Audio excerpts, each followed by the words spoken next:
great and wondrous use of artificial intelligence is in everyday life is driverless cars and predicting weather with the help of artificial intelligence.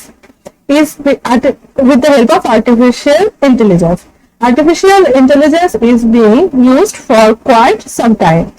এখানে বোধহয় একটা full stop নেই, তারপরে আবার এই ওয়ার্ডটা লিখতে হতো।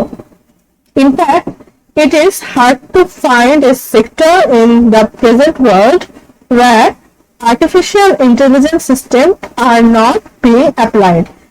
এখন এমন কোন সেক্টর খুঁজে পাওয়া কঠিন যেখানে আর্টিফিশিয়াল ইন্টেলিজেন্স ব্যবহার করা হচ্ছে না।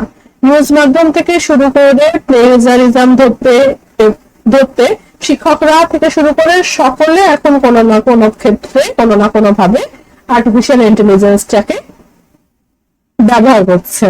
In fact, it is hard to find a sector in the present world where artificial intelligence systems are not being applied.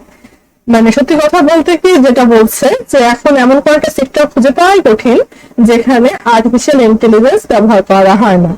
Health, automobile, finance, agriculture, civilians, entertainment, exploration, research, every field in human lives has the use of artificial intelligence and it is rapidly increasing. Health, automobile, finance, agriculture সবকিছুই ব্যবহার করছি, কিন্তু civilians এর ক্ষেত্রটা আমি একটু বেশি করে বলতে চাই, কারণ কিছুদিন আগে ঢাকার রাজপথে এআই ক্যামেরা স্থাপন করা হয়েছে, যার ফলে কি হচ্ছে কেউ স্পিড মিটার ক্রস করলে বা হেলমেট না ইউজ করলে অটোমেটিকলি তার কাছে ইমেল চলে যাচ্ছে এবং জরিমানা করা হচ্ছে, যার ফলে রাস্তায় আইন ভঙ্গ করার যে টেন্ডেন্সিটা সেটা কমেছে। তেমনি এগ্রিকালচারের ক্ষেত্রে গাছপালার রোগ শনাক্তকরণ, ফিনান্সের ক্ষেত্রে সঠিক উপদেশ দেওয়া, অটোমোবাইলের অটোমেশন হওয়া এবং কারটার এগুলোতে ড্রাইভার না করে অটোমেটিকলি চলা, হেলথের ক্ষেত্রে অ্যাডভাইস নেওয়া যে কোন ডাক্তারের কাছে যাওয়া উচিত কি উচিত না, এসব ক্ষেত্রে আর্টিফিশিয়াল ইন্টেলিজেন্স সব ক্ষেত্রেই এরকম ব্যবহার হচ্ছে সবসময়, সেটা আমরা কনসিয়াসলি আর সাবকনসিয়াসলি ব্যবহার করেই চলেছি, এটাই বলছে। Every field in human lives has the use of artificial intelligence and it is rapidly increasing. আমি এই মুহূর্তে নামটা মনে করতে পারছি না, কোন একটা দেশের আইনমন্ত্রী বোধহয় আর্টিফিশিয়াল ইন্টেলিজেন্সকে নিযুক্ত করা হয়েছে। আমি পরবর্তীতে তথ্যটা ভালো করে যাচাই করে ইনশাল্লাহ জানবো। তারপরে হচ্ছে এনএলপি, এটা খুবই ইম্পর্টেন্ট একটা topic, natural language processing. High performance natural language processing (NLP) software is currently being developed using machine learning and deep learning. Machine learning আর ডিপ লার্নিং ব্যবহার করে কি করা হচ্ছে, natural language processing software (NLP) use করে এগুলো ব্যবহার করা হচ্ছে। মেশিন লার্নিং আর ডিপ লার্নিং এর মধ্যে পার্থক্যটা খুবই ইম্পর্টেন্ট, এটা পড়তে হবে। এখন ব্যাপারটা হচ্ছে মেশিন লার্নিং হচ্ছে মোস্টলি সুপারভাইজড আর ডিপ লার্নিংটা হচ্ছে এনফোর্সমেন্ট লার্নিং, এটা হচ্ছে প্রধান পার্থক্য। এছাড়াও কিছু পার্থক্য আছে যেটা একটু গুগলে সার্চ করলে বা জিটিপি কে জিজ্ঞেস করলে ইনশাআল্লাহ বের করে নিতে পারা যাবে। For example, ChatGPT, Microsoft copilot, Google bird, etc এগুলো হচ্ছে কি এনএলপি সফটওয়্যার, যেগুলোর মধ্যে মানুষ নিজের ইংরেজি, বাংলা, আরবি নিজের ন্যাশনাল ল্যাঙ্গুয়েজে কথা বলতে পারে এবং ন্যাশনাল ল্যাঙ্গুয়েজে ট্রান্সলেটেড হয়। This software or tools can answer any question almost like humans, মানে মানুষের মতো করে, প্রায় মানুষের মতো করে উত্তর করতে পারে। By analyzing millions of reports on internet and their own data sets, they can answer many questions from writing poetry to generating programming language code. These tools can write any small software programs with code. একটা ChatGPT use করে একটা code লিখি।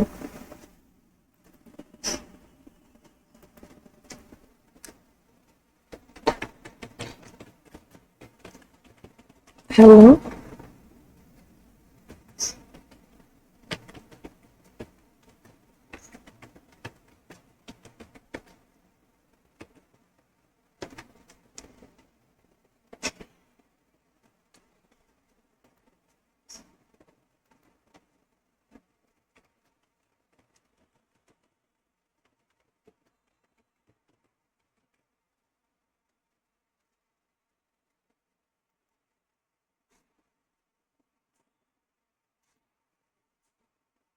কোডটা আমি এখান থেকে copy করলাম। I am copying this code from the open Gemini AI, then replacing it.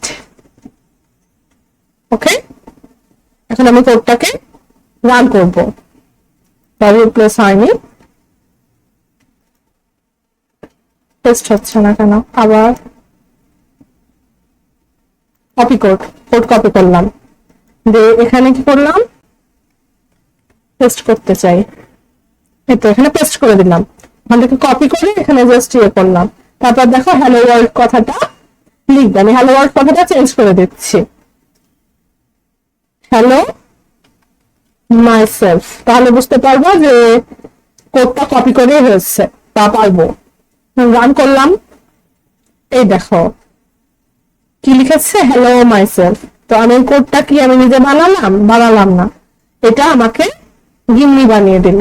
সেরকম আমি এখন Java, C plus plus, Python, যে কোনো কোড এরকম আর্টিফিশিয়াল ইন্টেলিজেন্স কে বা গিটহাব কোড পাইলট দিয়ে পড়াতে পারবো। কিন্তু অনেক সময় ন্যাচারাল ল্যাঙ্গুয়েজ গুলোকে প্রোগ্রামিং ল্যাঙ্গুয়েজ বা এইসব ইয়েগুলো মানে সব জিটিপি গুলো বুঝতে ভুল করে।